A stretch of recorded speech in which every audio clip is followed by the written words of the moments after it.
When I wake up, I'm lying on a cold table in the kitchen. My arms are tied with coarse rope that chafes my skin. Victor stands over me, sharpening a knife against a stone. "Fresh meat," he says, testing the blade with his thumb. Guests wait outside the door, their shadows visible through the crack. I try to scream, but my voice is gone. The knife moves closer to my arm, and I see my own blood drip onto the floor. Then everything goes black. But it started days earlier. I'm in a small town in the middle of nowhere, investigating mysterious disappearances. I run a true crime podcast and have heard about this place for months. People vanish here all the time, mostly hunters. They head into the woods with rifles and traps, and then they're just gone. Police sometimes find bodies, always missing tongues and organs, like something hollowed them out from the inside. No one wants to talk about it, not even the locals I've chatted with online. I thought it could be my next big episode. So I packed my mic, charged my camera, and drove here to find out what's happening. When I arrive, it's evening, so I track down an old motel and check in. The next day, I drive around town.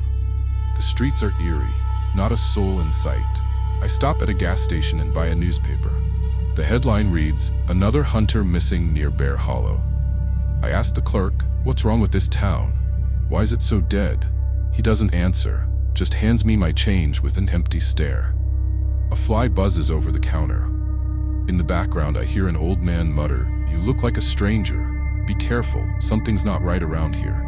Then he turns and walks away. After the gas station, I decide to head to the police station. Maybe I can get more info there. "We've got nothing to say." A cop snaps, slamming the window shut. On the drive home, the radio crackles to life. A voice reports on the newspaper story. Police say they have no leads. Back at the motel, I'm frustrated. I find no answers online. A comment mentions Bear Hollow, so I decide to follow the forest road and head out again. I end up on a narrow gravel path. The forest around me is so dense I can barely see the sky. Fog hangs over the road like a lid, blurring everything. An animal screams in the woods. After an hour, I spot a truck with a flatbed, abandoned. I think, maybe it's one of the missing hunters' trucks. It looks like it's been here a while. I keep driving, and finally I see an old restaurant in the middle of the forest. The building is run down, with cracked windows and a door covered in scratches, like something tried to claw its way out. The sign is old and rusty. I stop the car and step out. The ground is wet and cold, and it smells of earth mixed with something sour. I walk up and push the door open. It creaks loudly. Inside, it's dark and freezing. A tall, thin man stands behind the counter, stringy hair over his eyes. He looks up and grins with yellow teeth. "Welcome," he says. "I'm Victor." He stares at me with a lifeless gaze. I sit at a table near the wall. It's almost empty. Just a few guests in the corner, silent. The air is thick with dampness and smells musty. Victor brings a menu. One dish, wild stew. He sets a plate down without me ordering. The stew steams, but the smell is wrong. Iron, like soured blood. I stare into it. Suddenly something's crawling at my feet, but when I look down, it's empty. When I look up again, a bloody note lies on the table. "You're next." A guest points at me and whispers, "6 is here." I stare at him thinking, what's that supposed to mean? I try to stay calm. Then I remember the radio. A new body was found last night. No tongue. I glance at Victor. He's stirring a pot by the stove. "New catch today," he says. I stand and head toward the kitchen to look around. The door's ajar. The floor is sticky. It reeks of rotten meat. I see the pot. A decayed nail floats on the surface. On a counter sits a frozen skull with SV5 carved into its forehead. I freeze. Victor's behind me. "The pot's hungry," he says, blocking my way. I step back, but stumble in the dark. I turn around. The guests are staring now. Their eyes are black, like something's missing.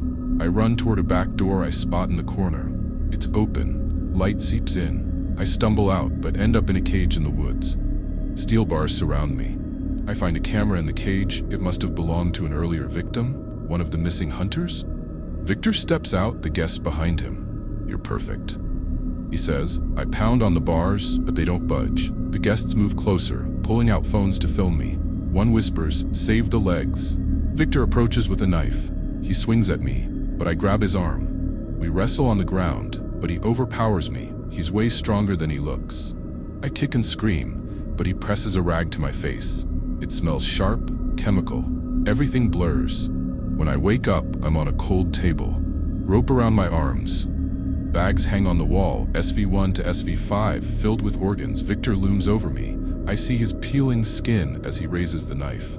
The guests watch from the doorway. I didn't even have to hunt you. You came to me on your own, he says. The blade sinks into my arm and I scream. Blood drips onto the table. His dead eyes meet mine. In the background, the radio crackles. Police report a missing podcaster. With a horrible grin, he looks into the camera and says, "Subscribe to the channel, or you might be number 7.